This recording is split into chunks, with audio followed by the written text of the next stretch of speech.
Twende tukaoge.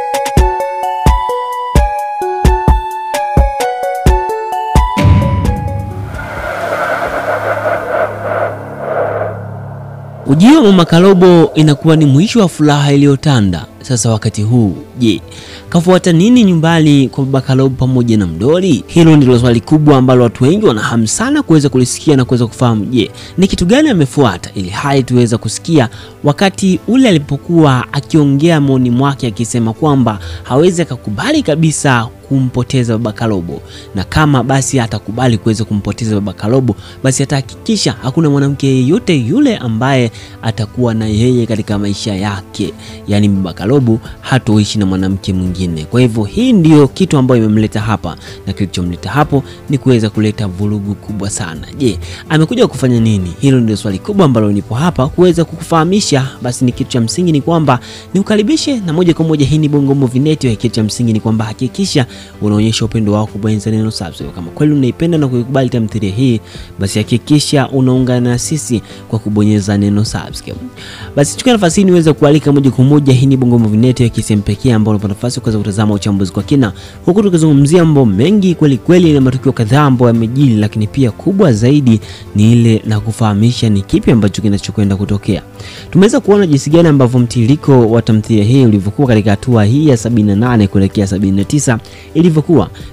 Tumeanza wakati ambapo mara ya mwisho tuliweza kuona jinsi gani wakati huyo ambaye ni Sonia alienda kule kwa Madevu na kumkuta yupo kwa mwanamke, lakini mwisho wa siku pia kule nyumbani kwa Baba Kalobo pia yupo na mwanamke. Kwa hivyo yote kwa yote inamaanisha kwamba Mama Kalobo hana chake kwa sasa, lakini japokuwa kwa upande wa Mr. Madevu tunafahamu kabisa na kujua kwamba yeye hana mpango wa kuweza kuoa. Yeye mpango wake ni kuweza kufanya mambo, yani kulala naye tu halafu kisha kuweza kumwachilia mbali. Hiyo ndio mpango wake mikubwa ambao yupo nayo kwa Lemi. Kwa hivyo kwa sasa kwa upande wangu naweza nikasema kwamba japokuwa Lemi yeye huenda ana imani kubwa sana na anakwenda kujiaminisha, kitu ambacho kinakwenda kumfanya aweze kuwa mtu ambaye atapitia matatizo na majanga makubwa sana kutokana na jinsi ambavyo sasa swala zima la mapenzi linamuendesha. Basi tumeweza kuona jinsi gani ambavyo Mama Kalobo kapanga mipango yote, lakini mwisho siku final ameamua kwenda kabisa moja kwa moja frontline kuweza kujitoa, kuweza kufika moja kwa moja. Je, kaenda kufanya nini? Kaenda na pipe, kapeleka nini? Kipi ameenda nacho? Tukumbuke kuwa au nikukumbushe, mara mwisho alielekea nyumbani kwa Mr. Madevu. Wakati anaelekea kule alikuwa ameenda kutafuta kile kichupa chake cha dawa, ndicho alichokuwa ameenda kukifuata. Lakini wakati huu ambapo anaenda mara ya mwisho kufika pale ilikuwa ni ile siku ambapo alipoweka dawa. Kwa hivyo kuna mengi kulikule ambao yapo ambayo ukijaribu kuyatazama yatakuletea picha ambayo ni tofauti, ambapo yote kwa yote nitakufahamisha. Kwa hivyo kama ilivyoada, basi tunaendelea. Wakati huo tuliweza kuona pia yule kwa upande wa Fasheni anaenjoy kwa sasa. Ndoa ipo, mambo ni mapya kabisa. Anasema kwamba yupo tayari kuweza kumpikia Nasla, mambo ni mazuri kwa kweli, ana enjoy ndoa kwa sasa, tofauti na mwanzo ambapo alipokuwa akiishi na Kizibo. Kwa sasa inaonekana ana enjoy kabisa na jinsi ilivyo. Lakini kuna mengi kwa kweli ambayo yapo nyuma ya pazia, kwamba je, Rufa ni kipi kinaendelea? Na je, vipi kuhusiana na mipango ya Kizibo kwa sasa? Yote hayo nitakufahamisha. Cha msingi ni kwamba hakikisha unaonyesha upendo wako kwa kubonyeza neno subscribe. Kama kweli unaipenda na kuikubali tamthilia hii, basi ungana na sisi kwa kuonyesha support yako, hasa kwa kubonyeza neno subscribe, maneno yaliyoandikwa subscribe kwa alama ya blue hapo chini upande wa kulia kwa chini utayaona, bonyeza hapo. Basi kama nilivyokuambia kwamba tunaendelea, lakini pia ukija kutazama jinsi gani ilivyokuwa fashion, mambo yanazidi kuwa matamu, lakini mbeleni yatakuja kubadilika na kuwa kama chumvi. Sasa tumeweza kuona pia bidada yule ambaye ni Kalo, ambaye kwa sasa anapitia changamoto kweli kweli, lakini huyu mdada yeye ni mpole tu kwa sababu hana kosa lolote, na ilitokea tu mambo ni mengi kama unavyojua, lakini mwisho wa siku mambo anapitia ametokea kuchukiwa na watu wengi kweli kweli. Ukija kutazama mwanzo hadi mwisho hadi hivi sasa jinsi ambavyo anapigwa vita kwa upande wa Lemi, lakini pia kwa upande wa mama yake ambaye pia anamfahamu. Lakini kitu ambacho ufahamu ni kwamba kuna safari ambayo ameipanga kwenda pale nyumbani, ambapo yeye hafahamu kama pale nyumbani kwa kina Patro. Yeye hajui kama Patro dada yake ni Lemi, hajui, kitu ambacho kitaibua hisia kali sana. Hapo mbeleni kama unavyokumbuka, alimwahidi rafiki yake kwamba aje ampeleke siku moja nyumbani kwa Patro aweze kwenda kupaona na kuwasalimia, lakini hajui kama maadui wake wengi sana ndio wale. Lakini Patro hana shida, ni mtu mzuri tu ambaye naye pia ameumizwa sana kitendo cha Mr. Lasa kuweza kufariki, kwa sababu ilikuwa ni moja kati ya mpango wake na ndoto kubwa sana kuweza kusaidiwa na Mr. Lasa sana. Alikuwa na enjoy kweli pale nyumbani, wanafurahia mambo mengi kweli alikuwa anajiri. Basi hicho ndicho kitu ambacho katika yale yajayo tutakwenda kukiona. Kwa hivyo hapa wakati atakapoenda kutakuwa kuna mambo kweli mengi sana ambao watakuwa atakayokutana nayo, hasa kwa upande wa mama mtu pamoja na Lemi, wote watakuwepo, kitu ambacho kitaibua hisia kali. Sasa kubwa zaidi ni kwamba tumeweza kuona jinsi gani ambavyo pia mzozo mkali ulivyokuwa katika upande wa katika upande wa nyumbani kwa kina Lemi. Tuliweza kuona jinsi gani ambavyo mama yake pia, lakini pia tuliweza kuona jinsi gani ambavyo walivyokuwa kizozana pamoja na dada pamoja na huyu ambaye ni Patronize. Patronize alimwaga mama yake, maana yake kwamba anaelekea kwenye harakati zake. Mwisho wa siku wakati anarejea anakutana na vitu kama vile. Kikweli ni kwamba ni kawaida sana kwa upande wa familia, hasa mkubwa na mdogo, lazima waweze kuvutana na kuzuzana hapa na pale, kitu ambacho huashiria namna gani fulani. Lakini kama miongoni mwa watu ambao kwenye familia lazima kuna kipindi au hali fulani, kama mnaishi nyumbani, lazima kitu hiki kiweze kutokea, hasa kwenye familia, hasa kwa wale ambao unakuta hasa wanafuatana. Kwa hivyo hiki ndicho kinachojiri, lakini hapa sidhani kama Lemi anajutia, kwa sababu anaijua familia yake, na ndio maana akasema kwamba kuna wakati ambapo atawanyoosha, atawakomesha wote. Hii yote bado ni familia mmoja kabisa. Lakini Patronize kama inavyosadikika ametoka kule kwenye shuti kurekodi nyimbo zake na nini, mambo yanaendelea. Sasa tukija katika hatua ya mwisho kabisa, awamu ya mwisho kabisa, ambapo hapa ndio ile sehemu ambayo nitakufahamisha ni kipi ambacho kimejiri au kinachokwenda kujiri. Tumeweza kuona jinsi gani ambavyo Mdoli anamjali na kumpenda Baba Kalobo, hasa kuweza kumwandalia maji ya kuoga, kuweza kuhakikisha kila kitu kinakuwa vizuri. Lakini punde si punde la kutokea likatokea mara ghafla Sonia huyo hapo anatimba. Sonia anatimba, hajapiga hata hodi, manake akapita getini kaingia hadi ndani ghafla. Hii ni hatari. Sasa wakati anafika hapo, manake ni kwamba amewakuta kwenye situation ambayo hawakutarajia, kwa sababu alikuwa amejipanga kama vile wanataka waweze kumbatiana, kitu ambacho kimeibua hisia kali sana hapo na kuweza kusababisha mvurugano mkubwa sana. Sasa je, ni kipi kinachojiri hapo? Watamfokea sana na kumfukuza aweze kuondoka, lakini ataongea maneno mazito ya kashifa na nini, vitu vingi kuliko ambavyo vitawawazisha sana na kuweza kuonesha wazi kwamba kuna vitu ambavyo vipo inabidi waweze kuvifanya serious, kisha mambo yaweze kuwa poa sana. Basi kama ni miongoni mwa watu ambao unaikubali, hakikisha unabonyeza neno subscribe, lakini pia kama unatamani uweze kurushwa mapema kabisa, basi ungana na sisi, bonyeza neno subscribe, hakikisha tukutane katika saa mwingine. Asante. The content on this channel is created for educational, informational, commentary and entertainment purpose only. So please note that this is not an original video or episode. It just analyzes and review of some episode in our series. This video doesn't aim at distorting you or deceiving anybody to believe that this is an original episode. So our aim is to analyze on some parts of the previous episode and give prediction on what is going on to happen in the next episode. Always we consider YouTube community rules. In case you want to see original video, please visit the mentioned channel below in the description of this video. Also, copyright use disclaimer. This video is for entertainment purpose only. Copyright disclaimer under section of 107 of the Copyright Act of 1976. Allowance is made for fair use for purposes such as criticism, commentary, news reporting, scholarship and research. Fair use is a use permitted by copyright statute that might otherwise be infringed. Non-profit education or personal use tips balance is favor of fair use. Note that we make a video to influence people to watch original movies, which are truly hidden games to entertain people. This video is all about explaining the movie from our own point of view. For explanation, we have used most of the video clips from the movie for better understanding. For video clips, all credit go to the movie owner. And the footage in this video has only been used to communicate a message which will be understandable to the audience. According to my knowledge, it is fair use under the review and commentary section. We do not plan to violate any rights. Our video is not aiming on distorting the original video.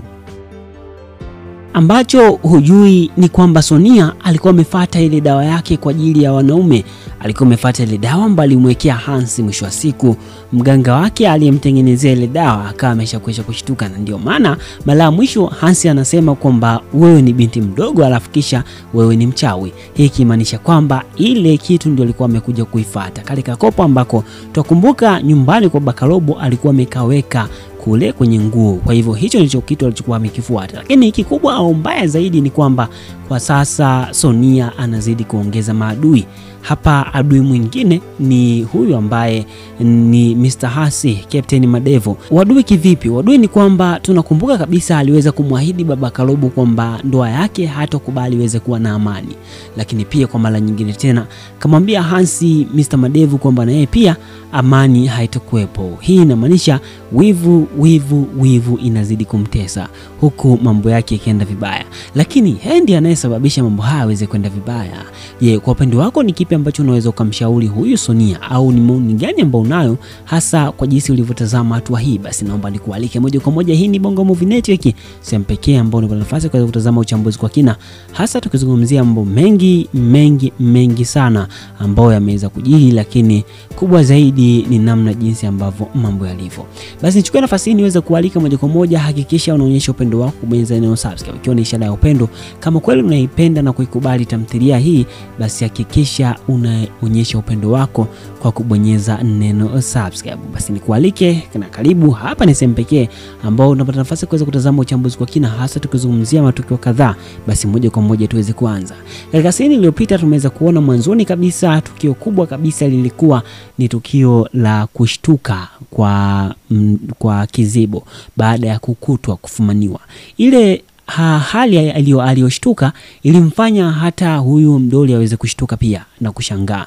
Lakini kikubwa pia kilichomshtusha sana huyu ambaye ni mdoli pia ni baada ya kuona kwamba kwa nini huyu Kizibo anamfokea sana namna ile, anamfokea Kalobo. Ni kitu ambacho kilimshtusha sana, ila ikabidi aweze kutumia busara. Na kujaribu tazama ni kwamba katika ile hali ambayo iliyotokea kule ndani wakati baba Kalobo anaingia ndani chumbani kwa huyu mdoli, basi bila shaka ilikuwa inaonyesha wazi na dhahiri kwamba kuna vitu alikuwa anaviwaza vya tunaita ile judgment reasoning, kwamba anajiuliza baadhi ya maswali. Kwa nini alishtuka vile na kwa nini huyu Kalobo aseme vile? Basi bila shaka hapo utagundua kwamba Kalobo kwa sasa ni mtu mzima na akili. Utagundua hapo kuna kitu cha tofauti ambacho inabidi aweze kuwa nacho makini, kama akiunganisha maneno pia baba Kalobo aliyomwambia kwamba huyu hana tofauti na Sonia, huyu ambaye ni Kizibo hana tofauti na Sonia. Hebu tazama ni kwamba hapo kutakuwa kuna kitu fulani hivi ambacho inabidi aweze kukiunganisha. Basi ndio hivyo. Lakini kubwa na yote zaidi ni kwamba kipya, kama nilivyokujuza, huwa nawafahamisha juu ya kile yale matukio ambayo yanakuja kutokea, ni kwamba hapo kuna kitu kipya ambacho kinapikwa ambacho ni cha tofauti zaidi, ambacho kitasababisha ugomvi mkubwa sana kati ya Kizibo pamoja na mdoli. Kikubwa endelea kufuatilia binti yangu, moja kati ya tamthilia nzuri kabisa ambayo inafanya vizuri kweli kweli. Tumeweza kuona pia tukio kubwa kabisa la huyu ambaye ni tunamfahamu kabisa ambaye ni Lemi, kafika katika wigo au katika himaya ya Captain Madevo, kafika kabisa pale. Sasa kuna mengi sana ambayo nitakwambia hapo mbeleni, hasa tukizungumzia ni kwamba ni kitu gani ambacho Sonia amepanga aweze kuja kuwafanyia hawa. Nitakufahamisha, ile cha msingi ni kwamba hakikisha unabonyeza neno subscribe. Moja kati ya tukio kubwa sana ambalo limetokea ni la huyu jamaa mganga kuja kumtumia huyu dogo, kutaka kumtumia kwa ajili ya kuweza kukubila liza yake. Ni kitu ambacho kinaweza kikana faida, lakini na hasara pia. Kuna tofauti. Hapa kuna kitu kipi ambacho kinakwenda kutengenezwa ambacho ni cha tofauti sana. Mambo ni mengi kweli. Kikubwa cha msingi ni kwamba hakikisha unakuwa karibu na sisi, lakini pia kama unaipenda tamthilia hii usisite kubonyeza neno subscribe, lakini pia kuweza kuandika kwenye comment maoni yako, hasa ukituambia kwenye maoni yako kwa upande wako na unaje tamthilia hii, kama ni miongoni mwa watu ambao umewahi kuifuatilia mwanzo hadi sasa ilipofika hatua 78, ni kipi, ni maoni gani ulionayo.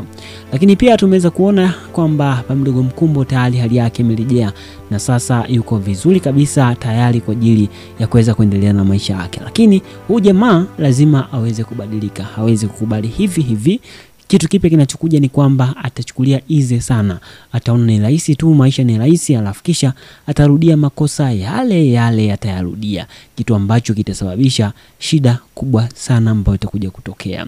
Tumeweza kuona jambo zuri sana kama tulivyotarajia, tayari jamaa macho yake sasa naona. Ghafla inatokea Sonia ameelekea pale nyumbani kwa Captain Madevu. Sasa maswali ni mengi kwamba alikuwa amefuata nini. Sonia alikuwa amefuata ile dawa yake, kuna kale kakopo kale ambako alikuwa anakatumia kuwekea wanaume. Sasa this time anataka aweze kumwekea nani?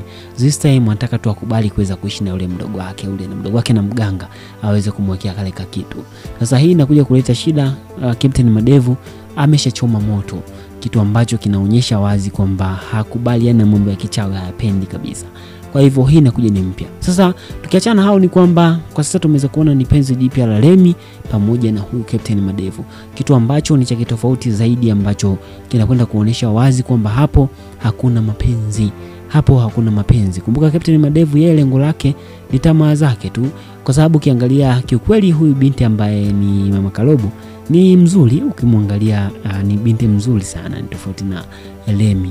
Kwa uzuri wanatofautiana, japokuwa Remi kidogo bado ni binti kidogo, japokuwa wote ni sawa. Lakini mwisho wa siku kwa upande wangu mimi binafsi ndio hivyo. Lakini je, kwa upande wako yupi mzuri kati ya Remi pamoja na huyu ambaye ni Mama Kalobo ambaye ni Sonia? Tuondosha maoni yako hapo chini, lakini nikwambie tu kwamba kitu kinachokuja kutokea ni kwamba huyu Sonia anataka aje amkomeshe sana huyu ambaye ni Remi, lakini ambacho hajui ni kwamba hapo huyu Mr. Madevu hana mpango kabisa kuweza kuishi na Remi, atakaweza kumchezea. Mwisho wa siku ndio hivyo, hakuna jipya.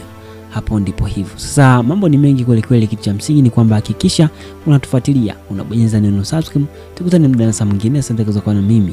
Asante. Ambacho hujui ni kwamba Sonia alikuwa amefuata ile dawa yake kwa ajili ya wanaume. Alikuwa amefuata ile dawa ambayo alimwekea Hansi. Mwisho wa siku mganga wake aliyemtengenezea ile dawa akawa ameshakwisha kushtuka, na ndio maana mara mwisho Hansi anasema kwamba wewe ni binti mdogo alafu kisha wewe ni mchawi. Hii kimaanisha kwamba ile kitu ndio alikuwa amekuja kuifuata kale kakopo ambako tukumbuka nyumbani kwa Bakalobo alikuwa amekaweka kule kwenye nguo. Kwa hivyo hicho ndicho kitu alichokuwa amekifuata. Lakini kikubwa au mbaya zaidi ni kwamba kwa sasa Sonia anazidi kuongeza maadui. Hapa adui mwingine ni huyu ambaye ni Mr. Hasi, Captain Madevu. Wadui kivipi? Wadui ni kwamba tunakumbuka kabisa aliweza kumwahidi Baba Kalobo kwamba ndoa yake hatokubali iweze kuwa na amani. Lakini pia kwa mara nyingine tena kamwambia Hansi Mr. Madevu kwamba na yeye pia amani haitokuwepo. Hii inamaanisha wivu inazidi kumtesa, huku mambo yake yakienda vibaya. Lakini Hendi anayesababisha mambo haya aweze kwenda vibaya. Je, kwa upande wako ni kipi ambacho unaweza kumshauri huyu Sonia, au ni maoni gani ambao unayo hasa kwa jinsi ulivyotazama hatua hii? Basi naomba nikualike moja kwa moja. Hii ni Bongo Movie Network, sehemu pekee ambao unapata nafasi ya kutazama uchambuzi kwa kina, hasa tukizungumzia mambo mengi sana ambayo yameweza kujiri, lakini kubwa zaidi ni namna jinsi ambavyo mambo yalivyo. Basi nichukue nafasi hii niweze kualika moja kwa moja, hakikisha unaonyesha upendo wako kubonyeza neno subscribe, ikiwa ni ishara ya upendo. Kama kweli unaipenda na kuikubali tamthilia hii, basi hakikisha unaonyesha upendo wako kwa kubonyeza neno subscribe. Basi nikualike na karibu. Hapa ni sehemu pekee ambao unapata nafasi kuweza kutazama uchambuzi kwa kina, hasa tukizungumzia matukio kadhaa. Basi moja kwa moja tuweze kuanza. Katika sehemu iliyopita tumeweza kuona mwanzoni kabisa tukio kubwa kabisa lilikuwa ni tukio la kushtuka kwa Kizibo baada ya kukutwa kufumaniwa. Ile hali aliyoshtuka ilimfanya hata huyu mdoli aweze kushtuka pia na kushangaa. Lakini kikubwa pia kilichomshtusha sana huyu ambaye ni Mdoli pia ni baada ya kuona kwamba kwa nini huyu Kizibu anamfokea sana namna ile, anamfokea Kalobo. Ni kitu ambacho kilimshitusha sana, ila ikabidi aweze kutumia busara. Na ukijaribu tazama ni kwamba katika ile hali ambayo iliyotokea